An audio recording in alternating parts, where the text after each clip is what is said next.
My own son and his wife locked my sick wife and me in the basement of our old family estate. They screamed, "This house is ours now," sitting in that damp darkness. I whispered to Sarah, "Quiet. They do not know what is hiding behind that wall."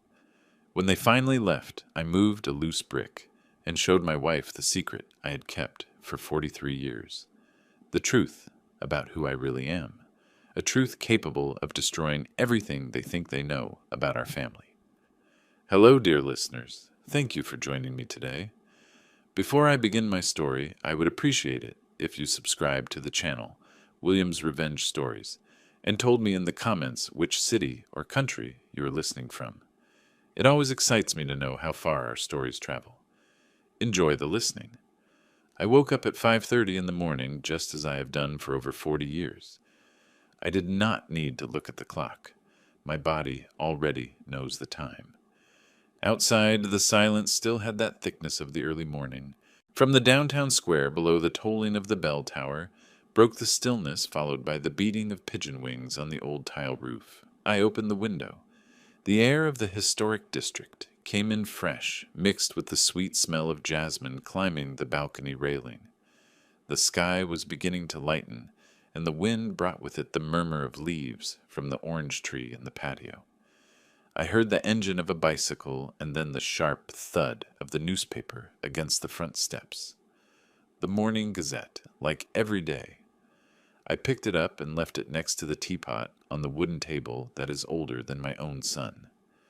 I crossed the long hallway of old parquet, where the floorboards creak as if remembering every step we took in this house. On the wall, the photo of my wedding with Sarah hung crooked. The gold frame had already lost its shine.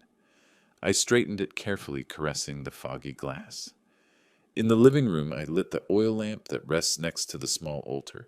I always have the feeling that as long as the flame is alive, so is the house. Then I went to the kitchen.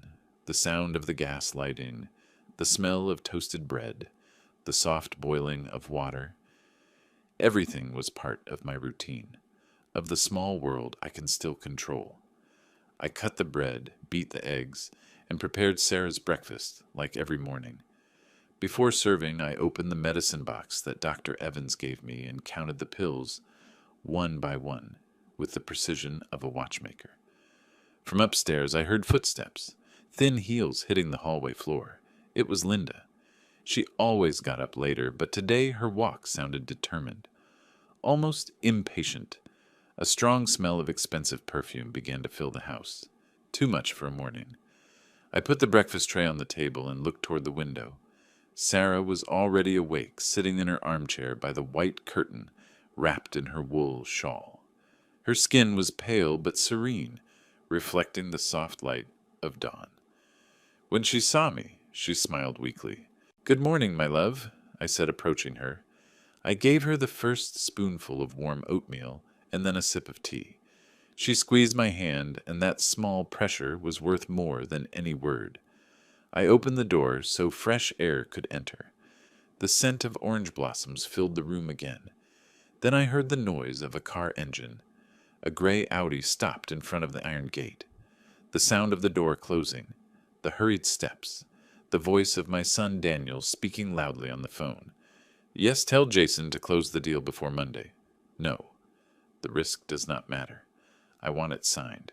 His tone was the same as always, impatient, authoritative.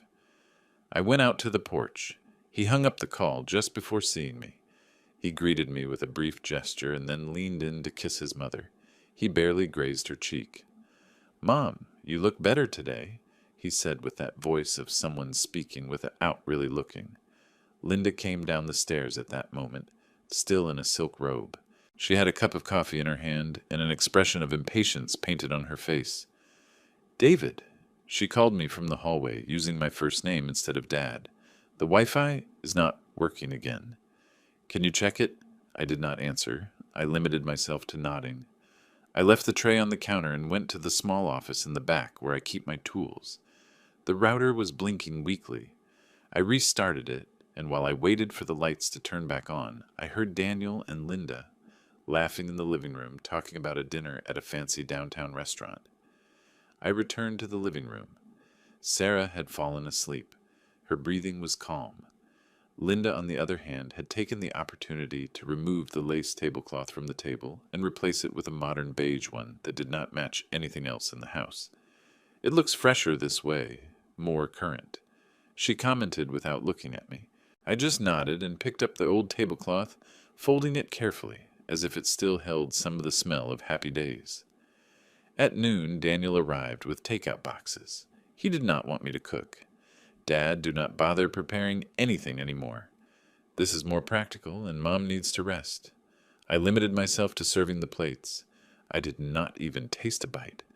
While they ate, they talked about projects, about money, about investments in Chicago, and the house sounded foreign, as if they had left me out of their language. After lunch, I washed the dishes in silence. The warm water and soap were the only things that still obeyed me. In the afternoon, I went out to the garden. The sun fell softly on the branches of the orange tree. I watered the plants. I pruned the roses. I cut a few to place in the vase in Sarah's room.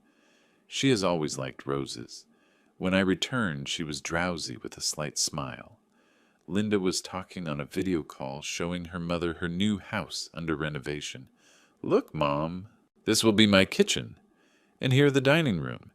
It is an antique gem, just like this house," she said between laughs. From her armchair, Sarah listened without saying a word. Her eyes were tired, but tender, following the movement of the screen like someone looking at something far away. When the call ended, she looked at me and smiled with that sweetness that has not left her yet. "Do you want some tea, my love?" I asked her. She shook her head. I tucked her legs in and stayed there a moment, observing how the afternoon light filtered through the curtains, painting the room with a golden tone. At nightfall, I went down to the basement to look for a can of paint. I wanted to repair the hallway window. I turned on the old neon bulb. The air was cold and damp, and the smell of wood and dust made me cough. There were still the bottles of wine from Grandpa Ernest, covered in cobwebs. I ran my hand over one of them and read his name engraved on the label. Ernest Miller, 1978.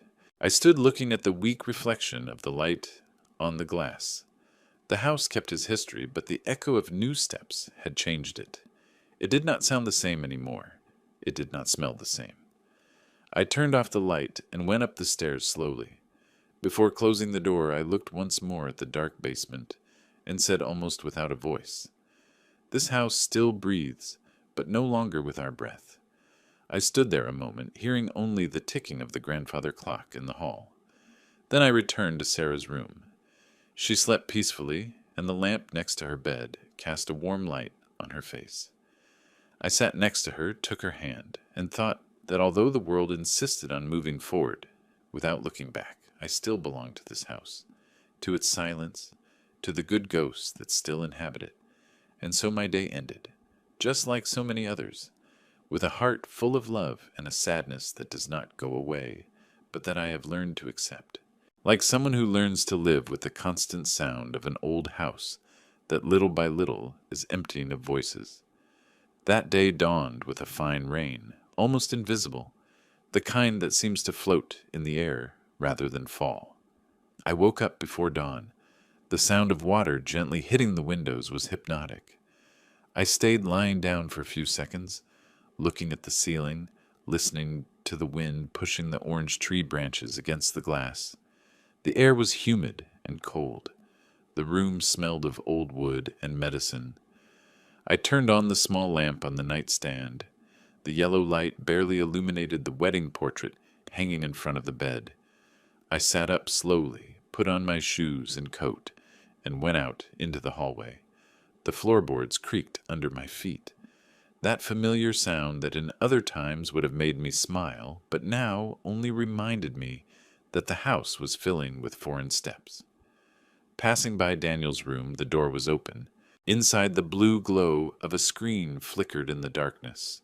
The sound of a female voice came from the phone speaker, some radio host talking about fashion and celebrities. Linda was awake, lying on the bed with her hair loose and headphones hanging from her neck. She had a white facial mask on, and her mobile in her hand. The room smelled of expensive perfume and nail polish. I continued straight to the kitchen. There the air was different, denser, more mine. I turned on the stove, put water to heat, and began to prepare breakfast. Black coffee for me, oatmeal with honey for Sarah, and a soft-boiled egg with a piece of toast. Everything with the same order as always. When the coffee began to release its bitter aroma, I heard footsteps approaching. It was Linda. She wore a cream-colored silk robe, her hair tied back, her arms crossed over her chest. She leaned on the doorframe and wrinkled her nose. "That smell of butter again," she said with a tone between mockery and contempt. "It smells like an old hospital." I did not answer her. I just flipped the egg with the spatula and let the sound of the oil cover the silence. She sighed, went to the window, and opened it abruptly. The cold air entered immediately, and with it the murmur of rain falling on the patio tiles. Then she took a small bottle from her robe and sprayed the room with perfume. Chanel, without a doubt, a strong dry scent, almost metallic. It drowned out the smell of food. "That is better," she murmured, taking out her phone to take a picture of the breakfast on the counter. "Morning vibes," she added while typing on her screen. I could see her focusing on the cup, the bread, and her own hand holding the fork. She took 3 photos, changed a filter, and uploaded it to her social media, smiling alone in front of the microwave reflection. At that moment, Daniel entered already dressed for work, his white shirt perfectly ironed, his new watch shining under the light. "Dad, are you taking care of the garden today?" he asked without looking directly at me. "I called a gardener, but he canceled." "Do not worry," I answered. "I will handle it." He nodded distractedly, looking at his watch. Linda brought him a cup of coffee and smoothed the lapel of his jacket. "Do not forget the meeting with the investors from Chicago," she reminded him. "I know," he answered, giving her a quick kiss on the cheek. "By the way, the interior decorator is coming today. I want him to see the kitchen." I stopped the movement of the pitcher for an instant while serving coffee. Decorator, kitchen, words that weighed on me more than any other. During breakfast, they talked about changing the tiles, about painting the walls, about selling the old farm upstate. They said it as if they were talking about objects without history, without names, everything that had belonged to my father, everything that carried his fingerprint. When I finished serving, I prepared Sarah's tray. I went up the stairs slowly, taking care not to spill anything. She was awake, watching the rain from her armchair. I smiled at her. "I brought your coffee, my love," I said. I helped her sit up, held the cup while she took small sips. Then I gave her the medicine, cleaned her hands with a damp towel, and opened the window so fresh air could enter. She closed her eyes a moment, breathed deep, and said in a low voice, "That girl does not look you in the eyes." I did not know what to tell her. I only answered, "Rest, my love." By mid-morning, the sound of laughter and new voices filled the house. I went down and found Linda in the living room with 3 young women, all with light dresses and mobile phones in hand. "David," she said to me with a tone almost condescending. I invited some friends for lunch, nothing formal. On the table there were bottles of wine, small plates with appetizers, and a vase that did not belong to Sarah. One of the girls approached the window, took a photo, and said, "What a beautiful house. It is like an antique jewel." Another laughed. "Yes, the kind they use to make a period movie." I tried to remain polite. I served water. I offered bread. Meanwhile, Sarah was downstairs lying on the sofa, covering her eyes with her arm. The noise bothered her. The laughter continued for hours. Linda showed them the kitchen, the garden, the basement. I heard how she bragged. "We are renovating all of this. The house has charm but needs a modern touch." When they finally left, the silence fell again like a weight. I went to Sarah's room. She was asleep, exhausted. I tucked her in and went down to the patio. The sky was still gray and small drops accumulated on the orange tree leaves. In the afternoon, while I fixed the garden, I heard voices inside again. Linda had called a group of workers. They brought measuring tapes, paint catalogs, and a notebook. I entered just when one of them was measuring the living room window frame. "What are you doing?" I asked. Linda, with a flawless smile, answered, "We are going to change the curtains and maybe paint. The room needs more light. The walls are my father's," I told her slowly. "Grandpa Ernest painted them himself." She shrugged her shoulders. "Well, it is time to modernize them, right?" The sound of the pencil marking the wall pierced me like a nail. I said no more. I went to the hallway, took my coat, and went out to the patio. I stood in the rain for a few minutes, watching the water slide down the tiles. When I returned, the men had already left. The living room smelled of fresh dust and perfume. That night, Daniel came back with a bottle of expensive red wine. "Dad," he told me with a tense smile, "I will bring you a special vintage next time. I want to celebrate that the house will soon look brand new." I did not answer. I limited myself to sitting by the window. Outside, the drops hit the blinds. Inside, their laughter filled the dining room. I looked at the reflection of the wine in the glass and thought of my father, of how every brick of this house had been raised with his hands. Every crack had a story. Every point stain was a memory. And now all that was being erased layer by layer, as if memory could also be painted over. When I got up to turn off the hallway lights, I heard voices. They came from their room. The door was barely ajar.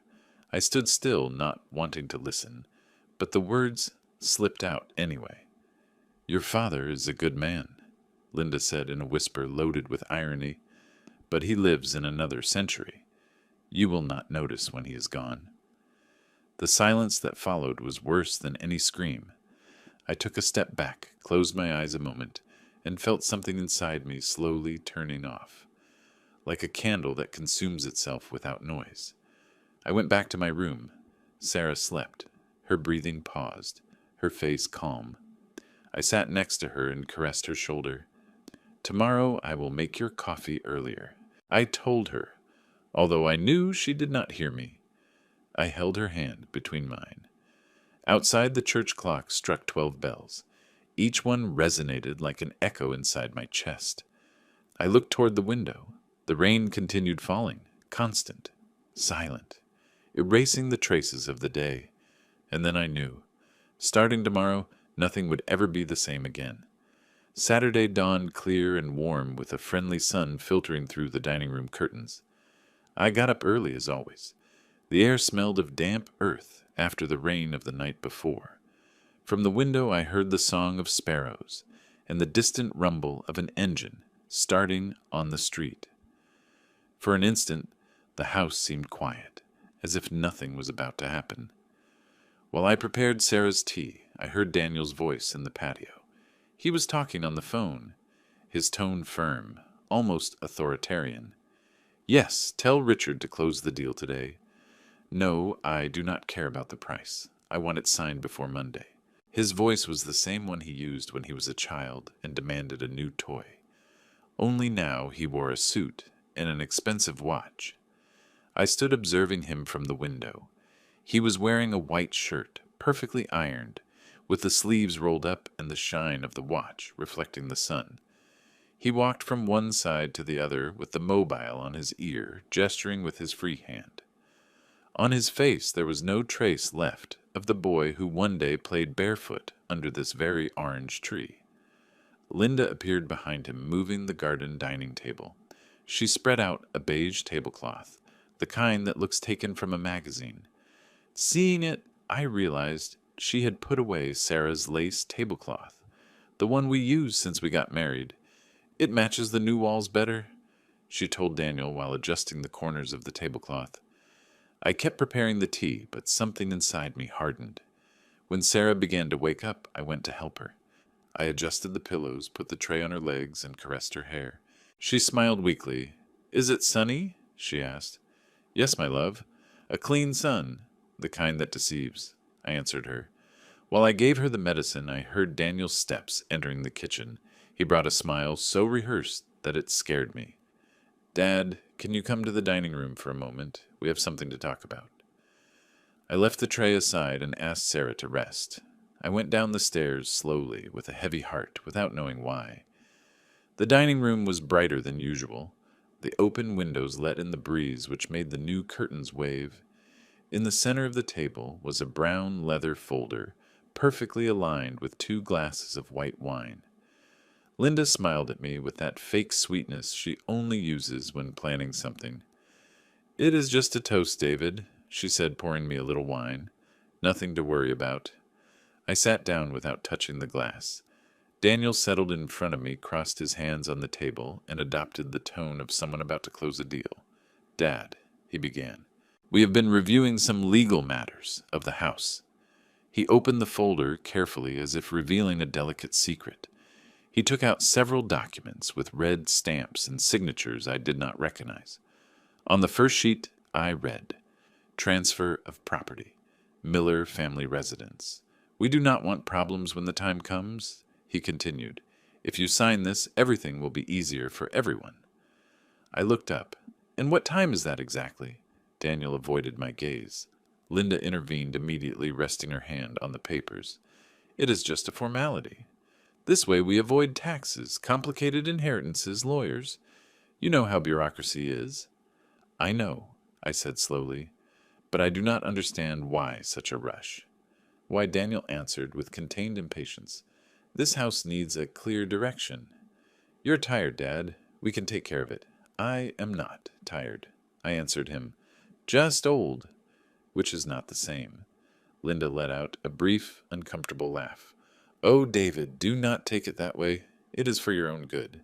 We want you and Sarah to be calm." Then I saw the pen placed right on top of the papers. The detail froze my blood.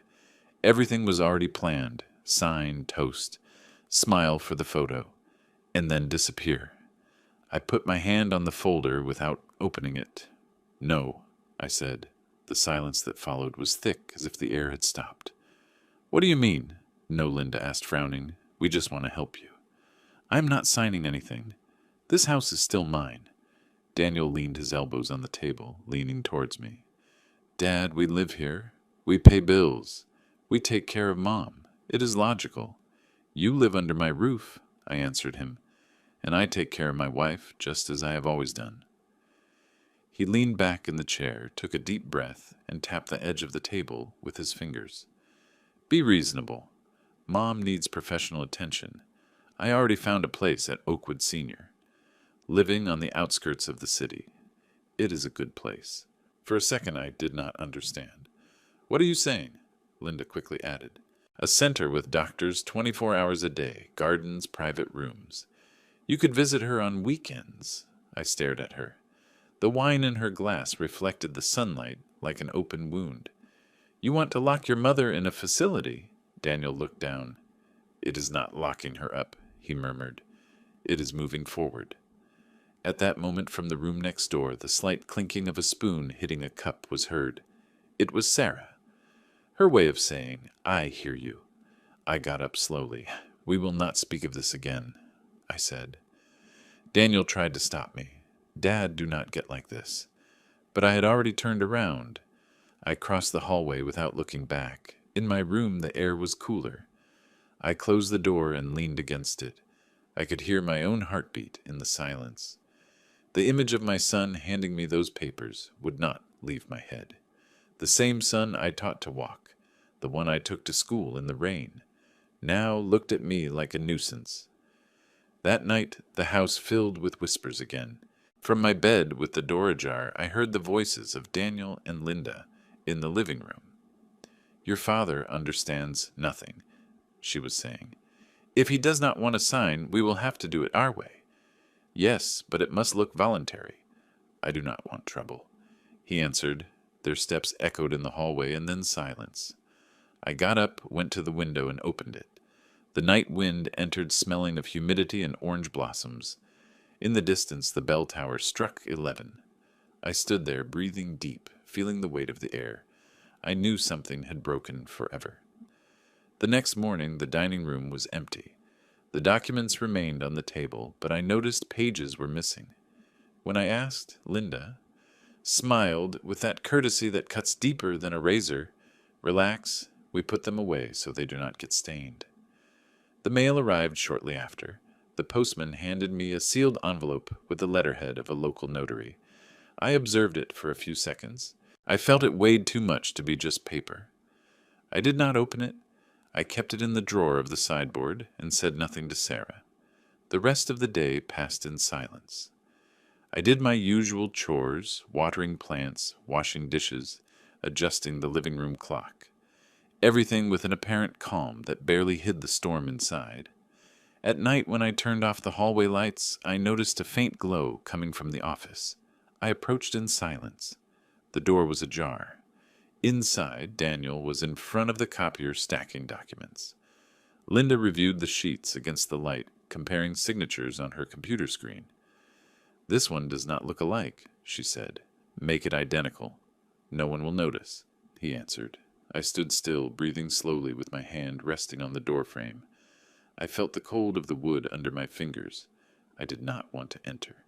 I did not want to interrupt them. I wanted to see them as they were, without masks. When they finished, they turned off the light and went up the stairs laughing as if nothing happened. I stayed there alone in the dark. The hallway lamp cast a long shadow of me on the floor.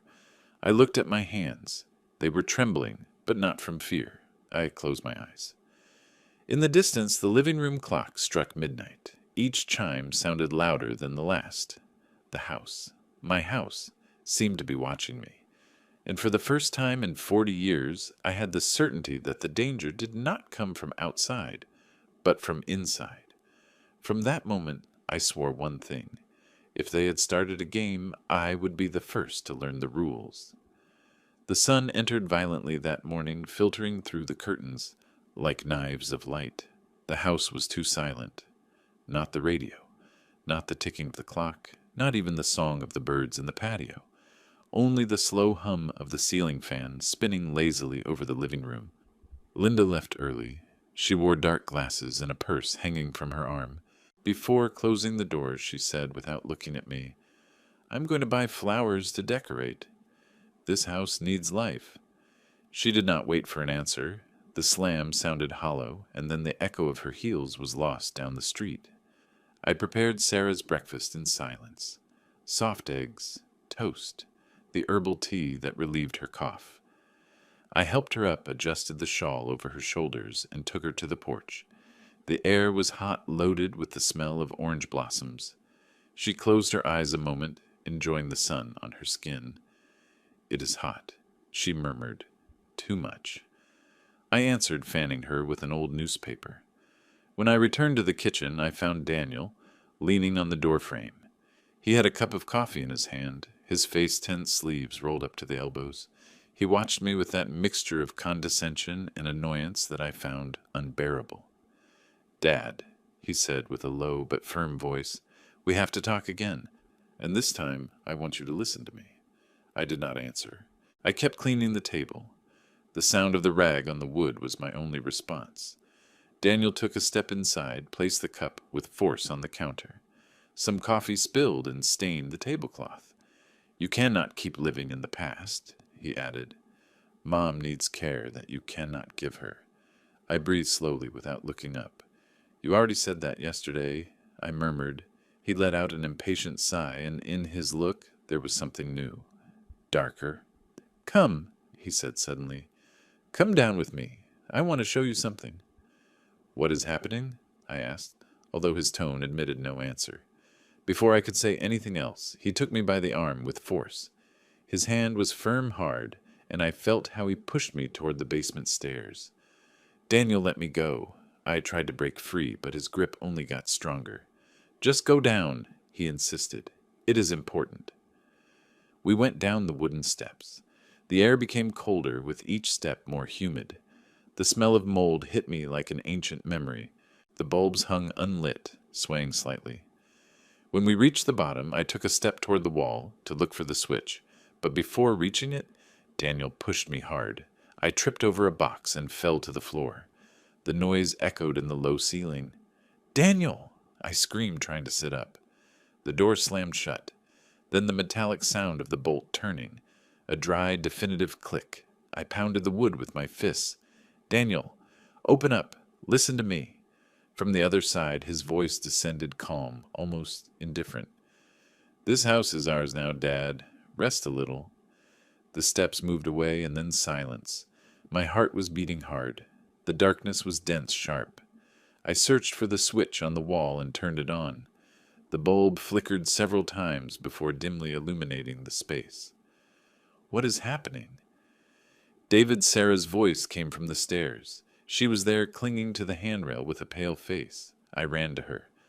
Calm down, my love. Everything is fine. Just a mistake.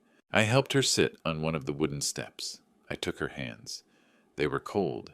I tried to push the door, but it did not move an inch. He locked us in. She whispered, barely audible. I did not answer. I sought to maintain calm. The basement was almost the same as I remembered from my youth. The stone walls with dampness, the smell of old wine and earth, the cobwebs in the corners. On the shelf, the antique bottles of Grandpa Ernest still rested covered in dust. The yellowed label said, Reserve, 1975. I moved some boxes to make space and placed one on top of another, forming a kind of bench. Sit here. You will feel more comfortable. She obeyed, trembling. I'm going to look for water, I said. In a corner, I found an old plastic jug. It still had some liquid. I opened it and smelled. It was not entirely bad. I poured a little into a metal cup and offered it to her. Upstairs, the sound of the garage gate opening was heard. Then the car engine. Daniel and Linda were leaving. The silence that followed was absolute. They left us here on purpose, Sarah said, looking at me with wet eyes. Do not say that, please, I asked her. Not yet. We stayed there, listening to the small noises of the house, the creaking of pipes, the persistent dripping of some old pipe, the buzz of a trapped insect. Time became thick. An hour passed, maybe 2. The trembling light of the bulb seemed to breathe with us. I took my pocket knife and opened an old tin of sardines that was in a box. I divided the contents carefully. Sarah barely tasted a bite. Eat, I insisted. You will need strength. She shook her head. I'm not hungry. Please, I repeated and managed to get her to eat a little. The metallic taste of the fish filled my mouth. It was hard to swallow not because of the taste, but because of the rage. Later, while she slept, I began to walk slowly through the basement, observing every corner. The shadows danced with the flickering of the bulb. I saw a shelf full of old tools. I remembered being here with Grandpa Ernest many years ago when he taught me how to fix the garden irrigation system. Every man must know the heart of his house, he had told me. I opened a rusty iron cabinet. Inside were nails, a flashlight without batteries, a hammer, and a screwdriver. I put them in my pockets. The air smelled of dampness and old paint. Every breath hurt my throat. The wood creaked under my steps. I approached the back wall where the bottles were stacked. One of the walls had saltpeter stains and a crack that extended from top to bottom. I ran my fingers along it. It was cold, rough. I touched another section of the wall. It sounded different. Hollow. I tapped gently with the hammer handle. The echo was different, lighter. What are you doing? Sarah asked, waking up startled. Nothing, love. I'm just checking if air enters from somewhere. She nodded, lying back down. Her breathing was heavy. I turned on the old flashlight, and to my surprise, it still had a thread of light. I used it to inspect the wall better. There was a brick that protruded just a centimeter, as if it did not fit completely. I pressed it with my fingers. It moved a little. I did it again with more force. A dry sound, a slight crack. The brick came loose, leaving a dark hole behind. My heart jumped. I reached in. I touched something metallic, cold, rectangular. I pulled carefully and took it out. It was a box. An old Lucky Strike tobacco box. The metal was opaque with rust stains, but the brand engraved in relief could still be read. I stood looking at it for a few seconds, not understanding. The flashlight beam trembled on my hand. What is that? Sarah asked with a weak voice. I do not know. Something someone hid a long time ago. I sat on the floor next to her. The box was hermetically sealed, the edge sealed by time. I turned it in my fingers, noting its weight. It was not just a souvenir. It contained something. The basement air became heavier. I could hear my breathing mixed with the constant sound of water dripping. I rested the box on my knees and observed it in the yellow light of the bulb. The metal shone for an instant, as if returning a gaze from another time. Sarah looked at me, eyes half open. "David, what are you going to do? I do not know," I answered, but deep down I did know.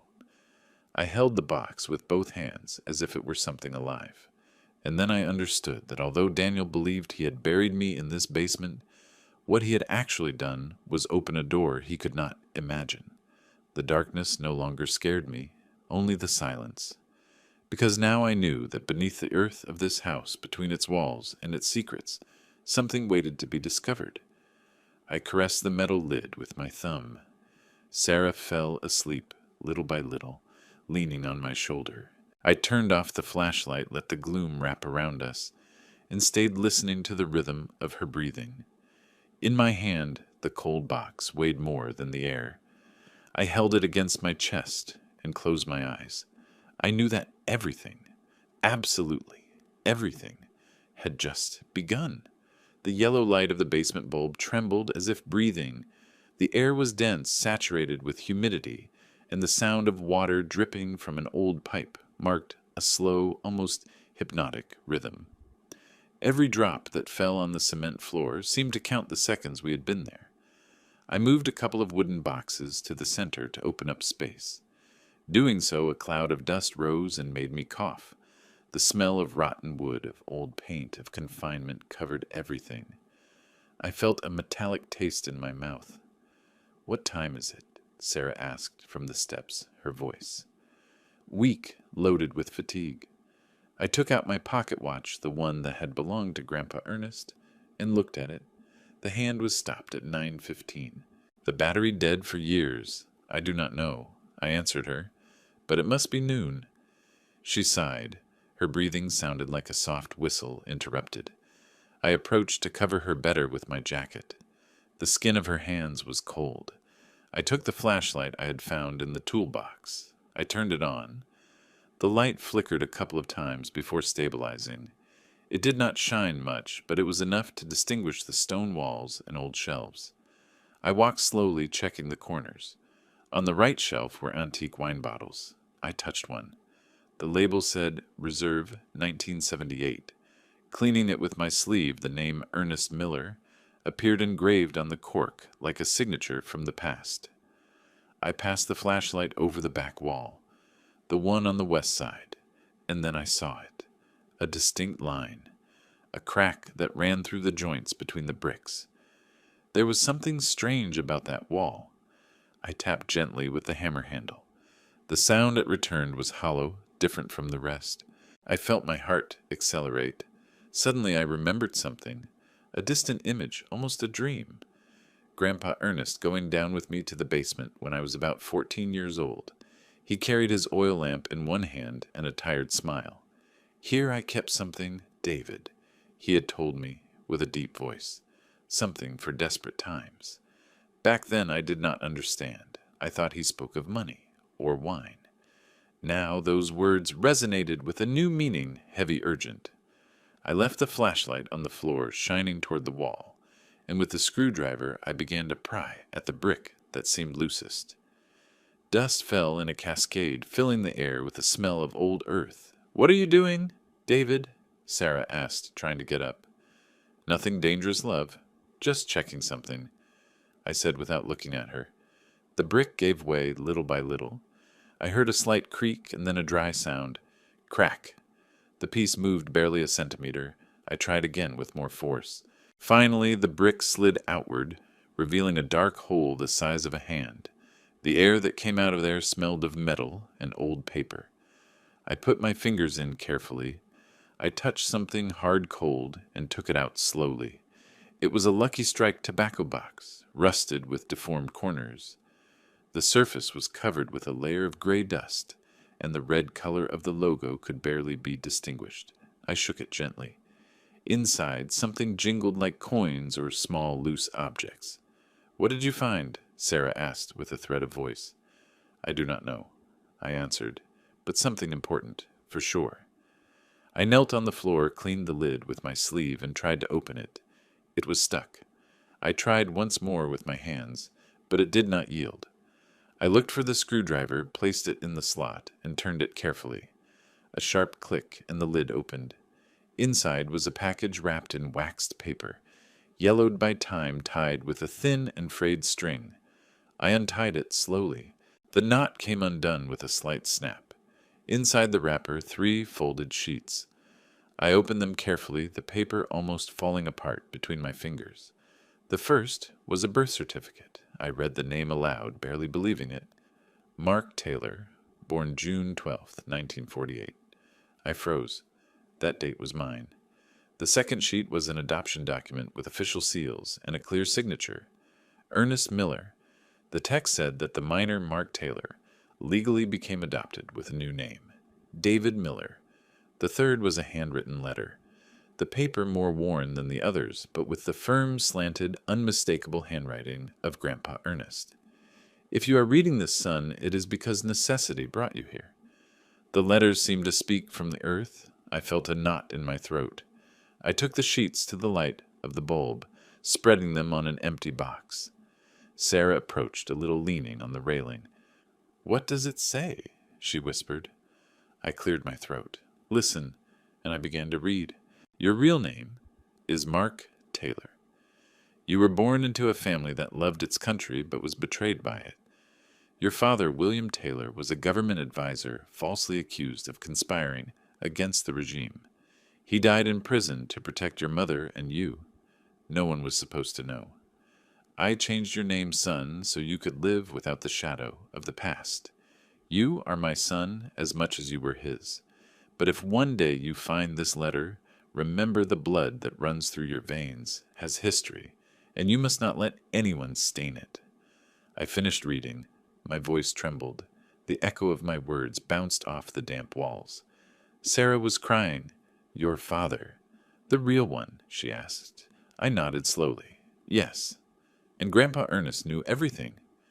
I sat next to her. The metal box rested in my hands, cold as stone. I looked at it and felt that inside there was something more than papers. There was an invisible weight, that of a story buried for decades.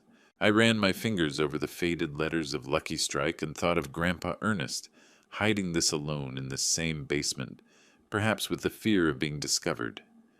Silence took over the place again. Only the constant dripping of the pipe was heard, marking a time that seemed not to advance. Suddenly a noise upstairs, a dry thud like a door closing. I stood up instinctively. "Did you hear that I asked?" Sarah nodded, alarmed. "Yes." I turned off the flashlight and we were left in gloom. I listened attentively. Light steps, or maybe the wind. I was not sure. Outside, a car passed on the street, its engine moving away amidst the heat's hum. I approached the stairs, observing the slit of light coming from under the door. It did not move. No human sound. Only the distant echo of the neighborhood muffled by the thick walls. "Maybe it was the wind," I murmured. I returned to Sarah. I saw her weak, exhausted. I put the jacket over her shoulders and arranged it better. I kept the documents in the box carefully and closed it. The metallic sound of the lid snapping shut made me shiver. I stood looking at her for a long while, with my thumb brushing the rusty edge. That small box contained not only a family secret, but also a truth that could destroy whoever thought they had control. I felt a strange calm. I was no longer the same man who had gone down to that basement by accident. I looked up toward the closed door. I thought of Daniel and Linda up there believing their father was finished, defeated. They did not know that in the bowels of the house between the walls, they despised. I had just found something that could change everything. I took Sarah's hand. There is something he does not know. Love. Something that can change everything, I whispered to her. She looked at me with tired tenderness, not fully understanding. I turned off the light. Only the thin strip of clarity filtering under the door remained. The box shone for an instant in my lap, reflecting that thread of light. The sound of dripping continued, marking time slow, relentless. And so under the earth of the Miller house, with the truth in my hands, I knew that my family's story the true one, was just beginning to resurface from the loose bricks of the past. Time stopped having shape in that basement. I did not know if it was day or night. The light of the bulb flickered every so often, and when it went out, the silence became so thick that I could hear the beating of my own heart. There was no clock, no sun rays, nor the distant sound of church bells, only the incessant dripping of the rusty pipe and Sarah's weak breathing. I stayed next to her, sitting on the floor, caressing her hair. Every time she breathed, her chest rose and fell with difficulty. She had started to tremble, so I covered her with my jacket and with an old rag I found inside a box. Suddenly I heard the familiar noise of tires on gravel. I sat up abruptly. Daniel and Linda had returned. The car engine stopped. The slam was heard, then their steps on the hallway floor. I put a finger on Sarah's lips. Silence, love. Do not say anything. She nodded, and her eyes filled with fear. Upstairs the voices resonated, muffled by the thickness of the walls. If anyone asks, say they went down by accident. Daniel said, his tone cold, authoritarian.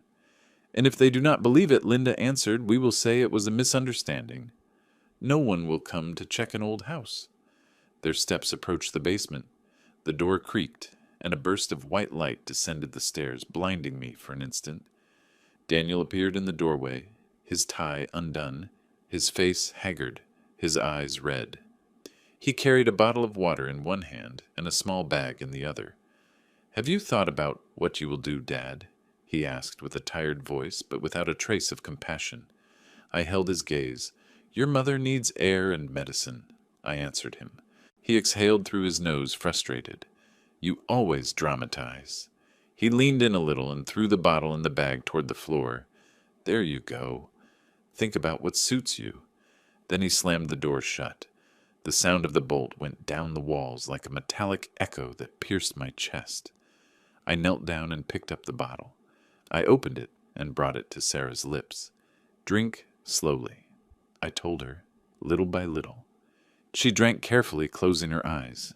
I wiped her mouth with a handkerchief and helped her lie back on the coat. For a few minutes only, the sound of water moving in the bottle was heard. Then she looked at me, eyes shining under the trembling light. David, she whispered. What was that you were reading last night? I took out the Lucky Strike box from the hole where I had hidden it. I placed it on my knees, opened it, and unfolded the papers with trembling hands. I spread the first one, the birth certificate, on my legs so she could see it. Her finger, thin and pale, slid over the letters. Mark Taylor. She read the name once, then another. She looked up at me. So you are not Grandpa Ernest's son? I shook my head slowly. No, not by blood. He adopted me. He saved me. But my true name was another, a name he wanted to protect. I took out the letter. The letters were almost erased in some parts, but I could distinguish them enough to read them aloud. The honor of a man is not destroyed by the accusation, but by the silence with which he accepts it. I said, letting Grandpa Ernest's words fill the damp air. Sarah closed her eyes. Her lips barely moved as if she were praying. Your true father, she said at last. Who was he, William Taylor? A man history erased. They accused him of being a traitor in 1952. But according to this letter, he died to protect his family. She looked at me for a long time. There was sadness, but also pride in her eyes. Then Daniel knows nothing. No, I answered her. And if he knew, his whole world would collapse. She nodded slowly. Why does he live off that last name? She murmured. Off Miller. Off a man who does not belong to him, as he believes. I remained silent. The words floated in the air like suspended dust. I leaned over the box again and noticed something I had overlooked before. A piece of folded paper at the bottom, smaller than the others. I took it out. It was a bank receipt, almost illegible, but I recognized the stamp. Central Bank. In the header, a name. Taylor Fund. The document indicated that the account was in the name of William Taylor, with inheritance rights transferred to his direct descendant, Mark Taylor Miller. I stared at those words again and again. This, I said in a low voice, this changes everything. Sarah watched me, not fully understanding. "What is it a proof?" I explained to her. "Grandpa Ernest kept this secret to protect me and to protect the inheritance my father left." She squeezed my hand. "What are you going to do? I still do not know. But now I have something they do not expect. The letter of a dead man and the power of a forgotten name." I wrapped the documents in the cloth again and kept them in the box. Then I looked for a deeper hole in the wall behind the old bottles. I took out 2 loose bricks and hid the box inside, covering it with dust and wood. "If they try to come down again, they must not see it," I said. Sarah nodded. Her breathing began to get shorter, as if the air cost her more. She coughed several times. I knelt next to her, rubbed her back, and gave her a little water. "Calm down, my love. Hold on a little longer." The ceiling bulb began to flicker and finally went out.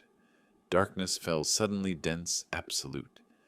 "Do not move," I told her, groping among the boxes until I found the toolbox. I touched a small power outlet on the wall with my fingers. I unscrewed the cover, peeled the cables with the knife, and joined them with a piece of old electrical tape. A spark, a snap, and the bulb turned on again, weak but constant. The basement recovered its yellowish light, and the reflection made the sweat on Sarah's forehead shine. Suddenly the sound of the lock vibrated above our heads. Someone was trying to open the door. "Daniel," I shouted. Silence. The noise of metal ceased. Steps. Then nothing. I stared at the door. Breath held. I felt a chill run through my entire body. Several seconds passed until the sound of footsteps faded. "They are going to come back," I said almost, without a voice. Sarah looked at me with eyes full of fear. "What are you going to do when they do?" "I will make them let me speak," I answered. "Speak about what?" "About who I really am, about what I carry in my veins." She took my hand tightly as if trying to anchor me to reality. "Be careful, David." "Oh, Mark, I do not know what to call you now." I smiled slightly, although I felt the knot in my throat. "Call me as always. The name does not change," says the love, Sarah. "But it can change destiny." I helped her get up. We walked slowly to the stairs. We stayed on the last step, looking up. Through the crack under the door, a thin line of light extended over the stone floor. The air was still. I squeezed the box inside my jacket, making sure it was well hidden. The cold metal against my chest gave me back a sensation I thought forgotten, that of having a purpose. I looked toward the door, toward that small strip of light. I no longer felt fear. I felt calm. Calm and a determination that burned in my blood. Because for the first time in my entire life, I knew who I was. Not David Miller. Not the old, weak father his son locked up. My true name was Mark Taylor. And that truth, sooner or later, was going to tear down the walls of this house. The morning dawned gray, with a pale light filtering through the upper slit of the door. Dust particles floated suspended in the air, as if time itself had stopped inside that basement. The sound of an engine came from the patio, breaking the silence.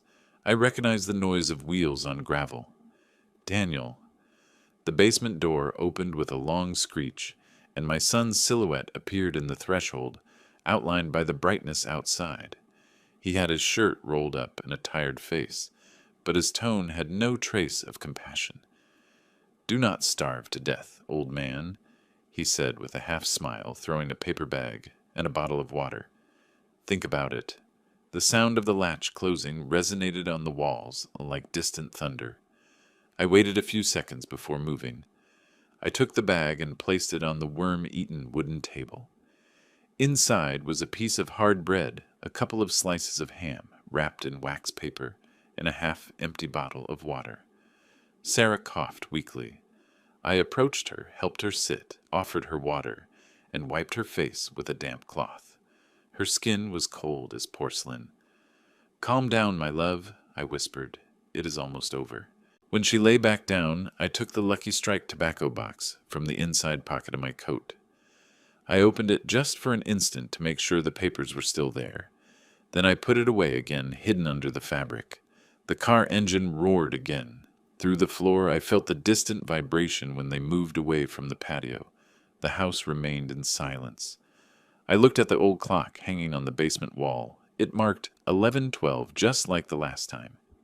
It did not move. It seemed like a cruel irony to me. Time advanced upstairs, but down here it was stopped. I went to the corner where I remembered seeing the old telephone. A gray box attached to the wall, with a cut wire hanging like an open vein. I touched it. Dust and cobwebs. Useless.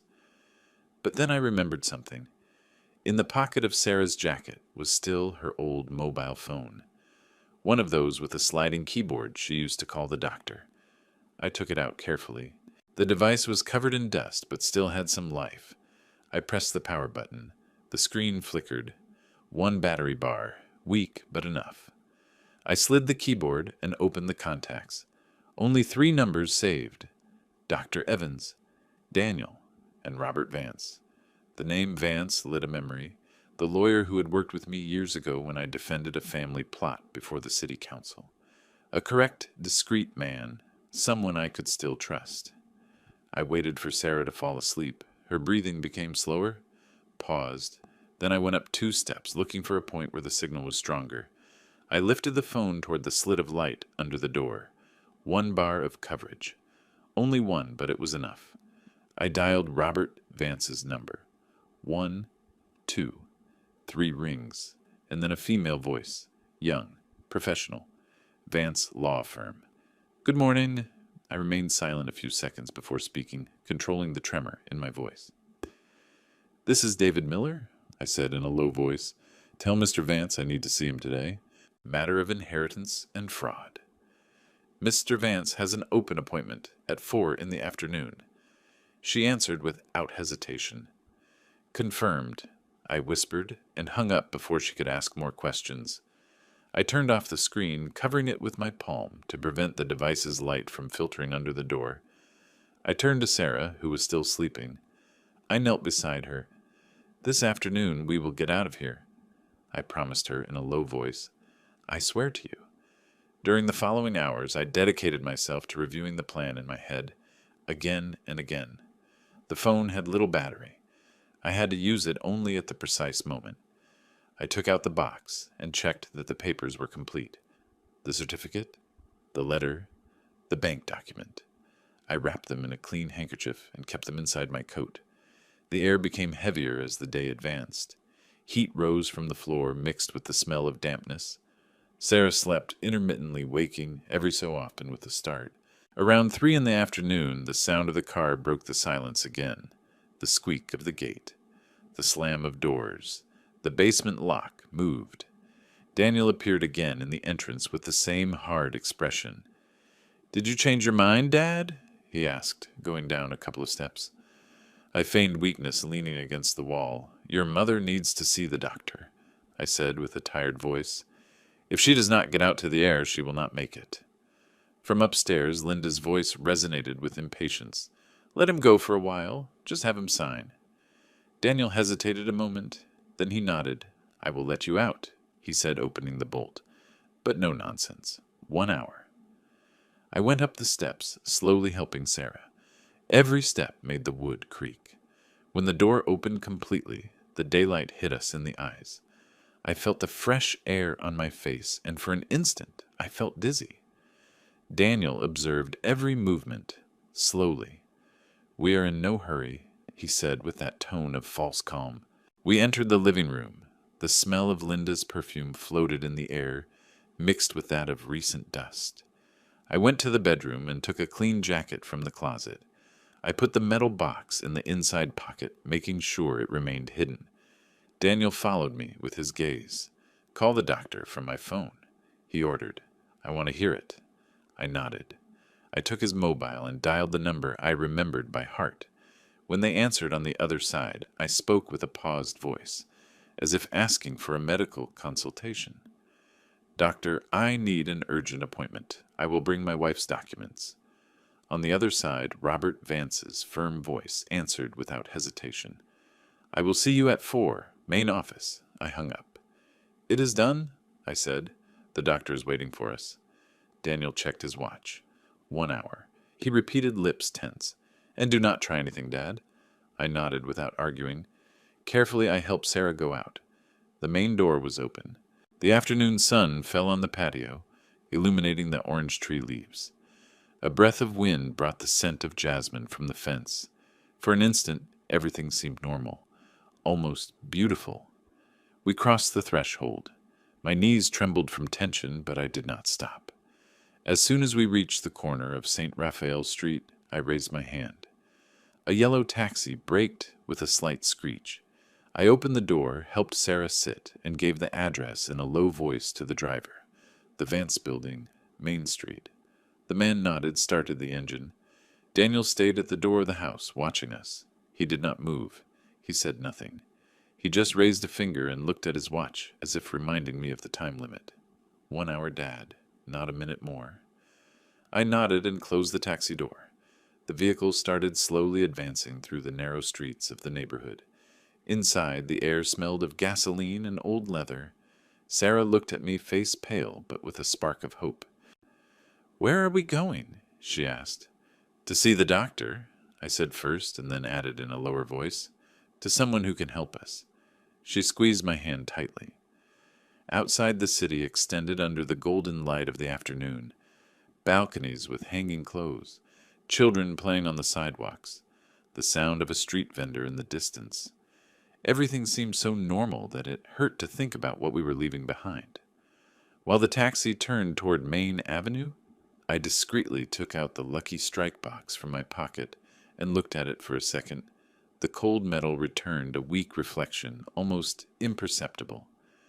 I held it on my knees and thought of Grandpa Ernest, of William Taylor, of the two men who in some way had built me. I had spent my life believing that the secrets of the past were buried forever, but now I knew that truth is not buried. It only waits. The taxi driver turned on the radio. An old song played, the kind Sarah used to hum while cooking. She recognized it and smiled barely with dry lips. "Years since I heard it," she murmured. I also smiled. For the first time in a long time, I felt destiny giving me a second chance. While the sun reflected on the downtown buildings, the taxi continued its way. The city advanced around us indifferent, but in my chest something woke up, a mixture of calm and resolution. I squeezed Sarah's hand, looked forward, and knew with absolute certainty that that call, made from the darkness of a basement, had changed everything. Freedom finally had a shape, and it was taking me straight to it. It was 3:50 in the afternoon when the taxi stopped in front of the stone building. On the facade, a bronze plaque reflected the sunset sun. Vance and Associates, attorneys at law. The shine blinded me for a second. I felt that every step I took getting out of the car weighed double. I helped Sarah descend. The driver looked at us through the rearview mirror, curious, but asked nothing. I paid the fare, closed the door, and we headed toward the entrance. The hallway floor was covered with antique tiles, and every step we took resonated with a soft echo, almost solemn. Inside, the smell of waxed wood and old paper hit me immediately. That mixture reminded me of Grandpa Ernest's office, where everything had a perfect order, and time seemed to advance with respect. The young secretary, with a neat bun and a kind smile, recognized us instantly. "Mr. Miller, Lawyer Vance is expecting you," she said, getting up from her seat. I nodded without a word. I had no strength to speak. Sarah advanced slowly, leaning on my arm, her gray scarf wrapping her neck. Vance's office was at the end of the hallway. The door ajar let out the distant murmur of Main Street. We entered. The lawyer stood up as soon as he saw us. "I knew I would see you again, Mr. Miller," he said with a warm tone. "What happened?" His voice was serene, but his eyes perceived my tension. I sat in front of his desk, and without a word, placed the Lucky Strike tobacco box on the wood. The rusty metal jingled softly. "Here is everything," I said, opening the lid carefully. Inside, the papers I had guarded for decades. The birth certificate with the name Mark Taylor. The adoption certificate signed by Ernest Miller. The handwritten letter. And the bank document of the Taylor Fund. Vance adjusted his glasses, extended each sheet with precision, and examined them under the light. His expression went from curiosity to astonishment. "This," he murmured, "changes everything." He ran his fingers over the letter, read some fragments, and looked up at me. "Does your son Daniel know this?" I denied firmly. "No, and he must not." Vance remained silent for a few seconds. Then he took a notebook, wrote something with fast handwriting, and called his secretary through the intercom. "Laura, prepare an eviction order for document fraud, and ask the notary for a signature verification, high priority." While he spoke, his tone became more technical, colder. But beneath that professionalism was a contained flame, a silent indignation. When he hung up, he looked at me again. "I need you to sign a power of attorney to represent you. This will not be just a family matter, Mr. Miller. It is a case of forgery and asset fraud." I nodded, trembling a little. I took the pen he offered and signed with a steady hand. David Miller. Or perhaps Mark Taylor.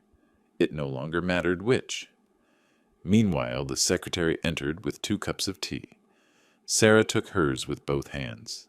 The ginger aroma filled the room, and her gaze got lost in the bookshelves, where names of laws and sentences accumulated like silent witnesses of other battles. When everything was ready, Vance closed the folder and tapped it gently on the table. "You will have a visit at your house in 24 hours, he said calmly. "Stay calm. Do not confront your son. Leave him to me." I pressed my lips together and nodded. I had no words. Only gratitude. Upon leaving, the afternoon air seemed fresher. I stopped another taxi, helped Sarah up, and we returned toward the historic district. The car clock marked 6:15. The sun began to fall, dyeing the facades a melancholic golden color. And now Sarah asked, not looking away from the horizon, "Now we will wait," and I squeezed her hand. We arrived by the back street, the one with the dry bougainvilleas.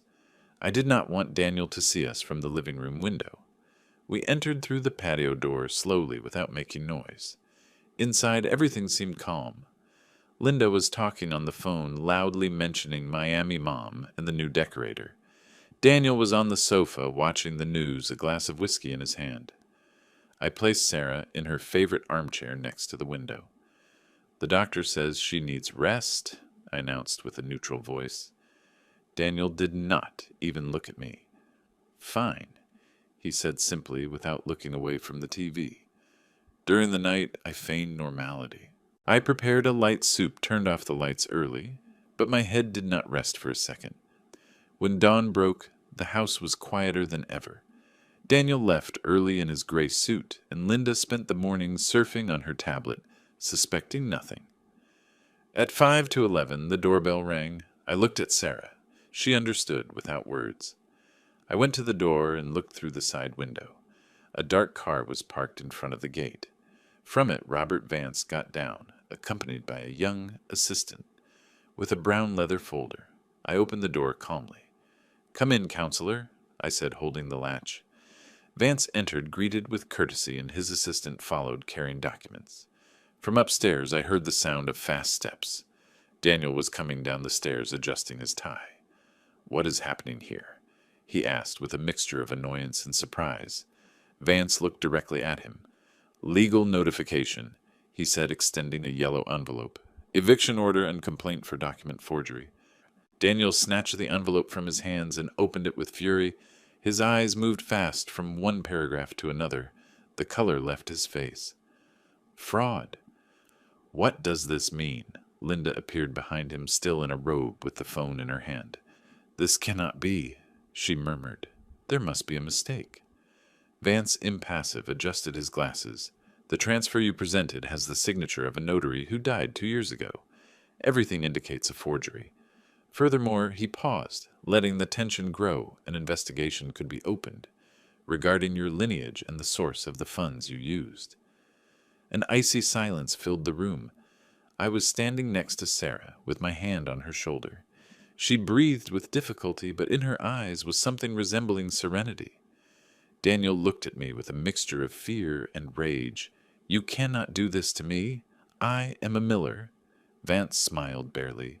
Perhaps not. He answered, If you prefer, I can make it public tomorrow.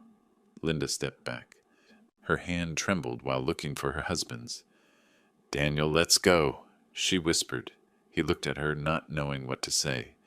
Then he gritted his teeth, turned around, and went up the stairs. The slam of the door resonated like a shot. Vance and his assistant collected the folders and signed a minute on the dining table. You have 30 days to vacate the property, he said.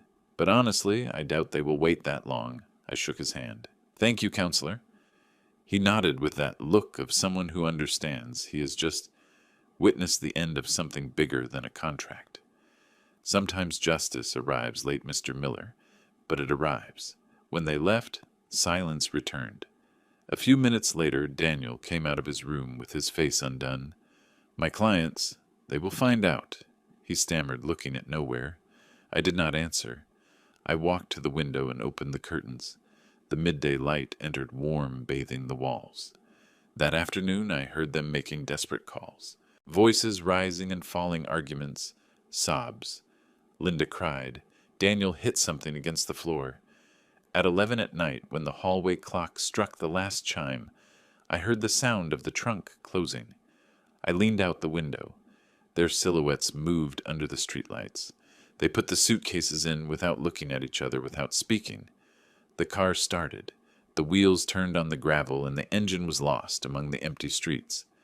I closed the gate with my own hands. The metal creaked. Inside, the house remained silent. Only the soft hum of the wall clock and the aroma of orange blossoms entering from the garden. I turned off all the lights except one. The corner lamp next to Grandpa Ernest's portrait. The yellow light reflected on the glass, illuminating his stern, almost paternal face. I stood there a long while without moving, with my heart beating slowly. For the first time in many years, I felt the house breathed with me. And although outside the wind brought the sweet smell of the first ripe oranges, inside, the only thing heard was silence, a clean silence, as if all the false voices had gone forever. The next morning dawned with a soft, almost innocent light. The winter sun entered through the blinds, gilding the dust suspended in the air.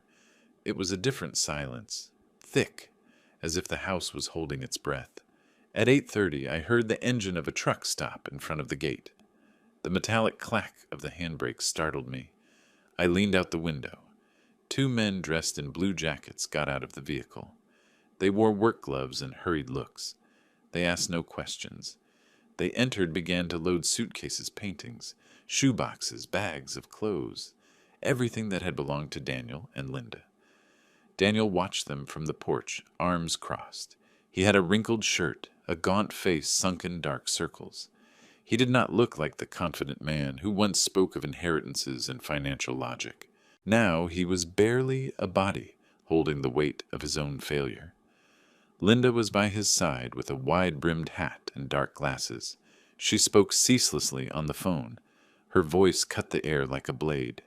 "Tell Mom we will arrive in Miami tonight," she said while checking a list on her mobile. I approached slowly, opening the wooden door that creaked, as if it also wanted to say goodbye. "Your mother is resting," I told him in a low voice. "Do not disturb her." Daniel looked up for just a second.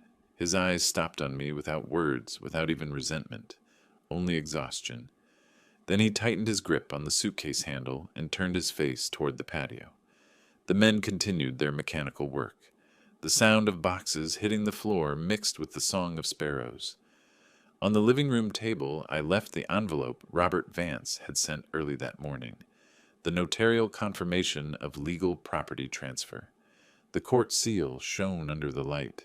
Daniel saw it but said nothing. He took a pen from his pocket and signed the copy that corresponded to him. His hand trembled slightly. A newspaper fell from his coat. The headline in large black letters occupied almost the entire cover. "Forgery Scandal. Rocks Miller Investments." He picked it up from the floor, read it twice, and his lower lip trembled. "Who leaked it?" he asked with a thread of voice almost childish. I looked at him, not raising my voice. "Truth travels fast, son. Faster than we imagine." Linda snorted, clutching her purse against her chest. "We do not have to listen to this. Let's go." She turned to the workers. "Fast, please. We do not have all day." From the fence I saw Mr. Arthur Harris, our neighbor. He was standing on the sidewalk with a sack of oranges in his hand and a magazine folded under his arm. He looked at me, nodded with a slight smile that needed no words. He understood. The truck started with a roar. The wheels crushed the gravel, leaving a trail of dust. The winter air smelled of metal and goodbye. Daniel got into the passenger seat. Linda settled next to him, and without looking back, the vehicle moved away, slowly until disappearing around the curve.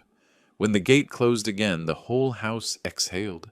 The silence that remained was so deep I could hear the hum of the ceiling fan and the ticking of the clock in the hallway. I stayed a moment looking at the tracks the tires had left on the ground, knowing the wind would erase them before nightfall. At noon the phone rang. It was Robert Vance. "The press has everything," he said with his professional tone. "Their names were already removed from the board of directors. They will not be able to operate any account in their name." "Thank you, counselor," I answered. I hung up slowly and went out to the patio. The air smelled of wet leaves and new flowers. The orange tree in the back had bloomed again. Between the branches, sun rays slipped through, filtering like promises. At 4 the postman appeared, with an envelope from the central bank. I opened it right there with trembling hands. Inside was an official letter. Taylor Fund accounts reactivated.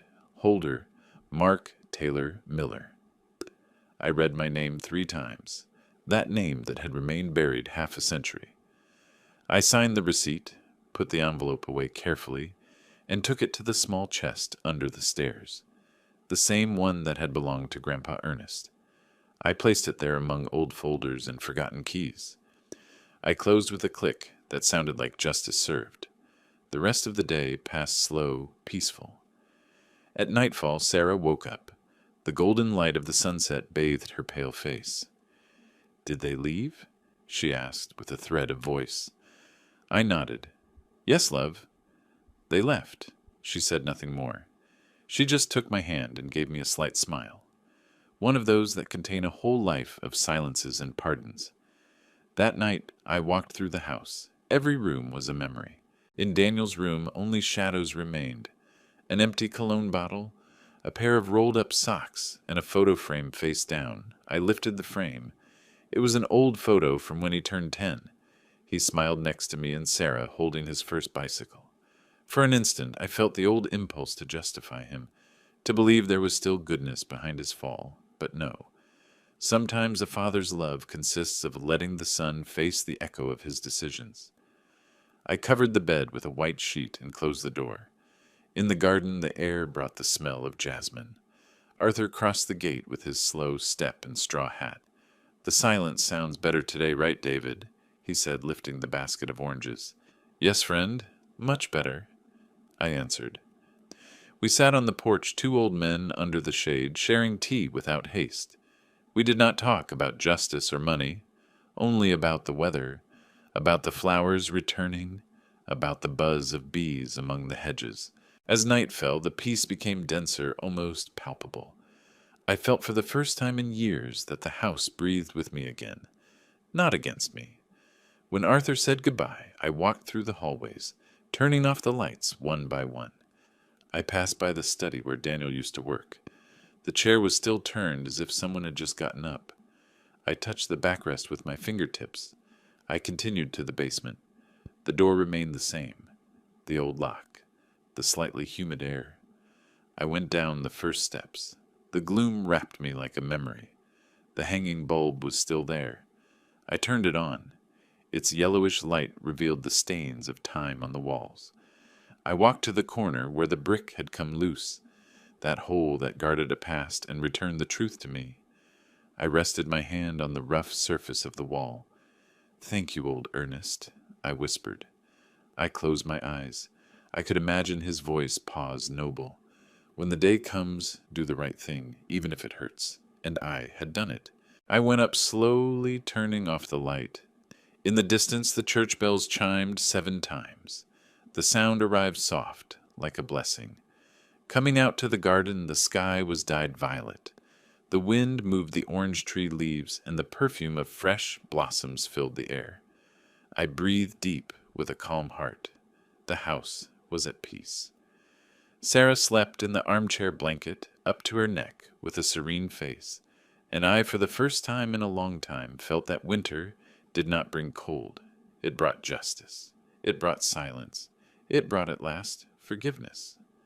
6 months have passed since that night when the wind brought the smell of oranges, and silence returned to inhabit the house. The historic district has awakened again with spring, and with it a different rumor in the streets. I wake up every day at 6 as always. Custom remains stronger than rest. I open the windows and let the warm air enter, mixed with the aroma of blossoms blooming in the patio. From the corner the baker's heard shouting his offer, and the echo of horse hoofs that still pull some delivery carts. The basement. That dark place where hopelessness locked me for days no longer exists as such. I transformed it with my own hands. Now it is a luminous study, with light wood floors and walls freshly painted white. The oval of the small window lets in the morning light and reflects it on the shelves, where I keep Grandpa Ernest's old notebooks, letters, and restored documents. Sometimes I stay there in silence, just listening to the creaking of the living house. Sarah says the place no longer breathes sadness, and she is right. She sits by the living room window, wrapped in her beige wool shawl, knitting a scarf with pale blue yarn. Her skin looks pinker, and although her movements are slow, her smile has returned, to have that warmth I remembered from the first years in this house. I serve her a cup of chamomile tea, still steaming, and place it on the small table. "Thank you, David," she says without looking up from her work. "Today it smells like spring." "Yes, love," I answer, and peace. I sit in the wooden armchair across from her and open the newspaper.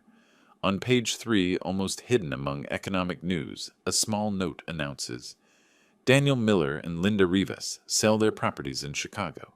They disappear from the financial landscape." I make no gesture. I fold the newspaper carefully and leave it on the table. Sarah observes me in silence. I do not need to tell her anything. We both know that some stories close themselves, without applause, without noise. By mid-morning, Mr. Arthur Harris arrives. His cane taps gently on the porch floor before he pokes his head through the door. "Good morning, David. Today the garden gave fruit before my knees." He jokes, lifting a basket full of red tomatoes and fresh bread. We laugh. I invite him into the new study. His eyes widen, seeing the change. "Wow," he says, looking at the walls. "This no longer looks like a basement. It looks like another place." It is. I answer, serving 2 coffees. Everything changes when one decides to let the light in. Arthur leaves the cane on the wall and observes the shelves. "And those notebooks? Grandpa Ernest's?" I explain. "I thought I should keep them." In every page there is something of his voice, something not taught, only inherited. He smiles with understanding. We place an antique chessboard in the center of the table. The pieces are polished wood worn by years. "You start since you own the board," he says. We play several games. Sarah from her corner interrupts us every so often with a mischievous tone. "Arthur, no cheating, I know you." He raises his hands, laughing, feigning innocence. "Never, madam. I only move with strategy." The morning passes between laughter, the noise of pieces clashing, and the song of sparrows entering through the open window. At noon we go out to the garden. The sun falls soft on the new leaves of the orange tree. The air smells of sap and fresh earth. Arthur and I prune the lower branches, while bees buzz around, committed to their work. On one of the high branches there's a small nest with 3 chicks barely visible. I stop to look at them. "Life always returns," I say without looking away. Arthur nods, wiping sweat with the back of his hand. "And sometimes quieter, but cleaner," he adds. We stay quiet for a while, listening to the murmur of the city in the distance. In the afternoon the sky covers with fine clouds and it begins to rain. A calm rain. The kind that does not scare, but washes. I help Sarah close the hallway windows and we light the corner lamp. The smell of wax mixed with the aroma of rain dampening the earth enters through the cracks. The sound of drops against the roof is a lullaby. I go to the study cabinet and take out the old Lucky Strike tobacco box. I've cleaned and polished it. Now it shines with its corners still dented but dignified. I place it on the main shelf among the books. Sarah looks up from her knitting. "You still keep it?" she asks with a mixture of tenderness and curiosity. "Yes," I answer, "it is part of our history, and of the truth that is not erased." She nods without stopping smiling. At 7 o'clock sharp, the hallway clock chimes. I turn on the desk lamp, take a sheet of paper, and write a single sentence. Blood can betray, but truth does not age. The ink spreads slowly. I blow to dry it close to the notebook and keep it with the others.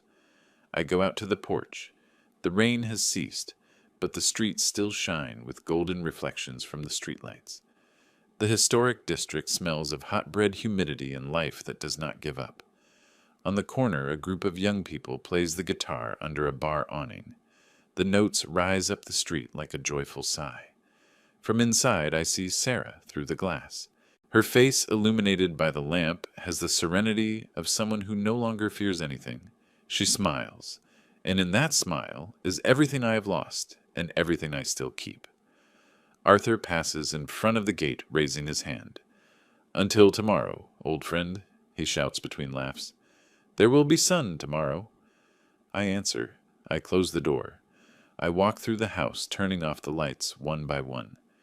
I only leave the study one on, illuminating the white walls, where before there was only dampness and fear. The rain left a clean shine on the wooden floor. I sit at the desk, look around, and think that everything, even pain, has its place if given time and silence. I rest my hand on the tobacco box, that relic that changed my destiny.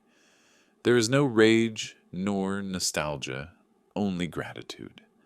I murmur to myself, as if speaking with Grandpa Ernest, with my true father, with all those who once taught me something without words. The true legacy was not the money, nor the last name, but the dignity of not giving up. I look out the window. The city lights flicker under the clear sky. The wind drags the orange blossom perfume flooding the study. The Miller house, which one day was a prison today, breathes in calm. And in that calm, in that silence that no longer hurts, I finally find what I always sought: peace of heart. I have learned that blood does not always define family, but loyalty does. For a long time, I believed a father's love could withstand everything, even betrayal. And perhaps it is true, but I also understood that love without respect becomes a chain, and sometimes you have to let children face the weight of their decisions so they understand the value of what they lost. I forgave not for them, but for me, because bitterness ages the soul more than years, and forgiveness cleans the house of the heart. Today I look at Sarah and give thanks. Thanks for still being here, for reminding me that dignity is never negotiated, and that even in the darkness of a basement, truth can be the light that saves you.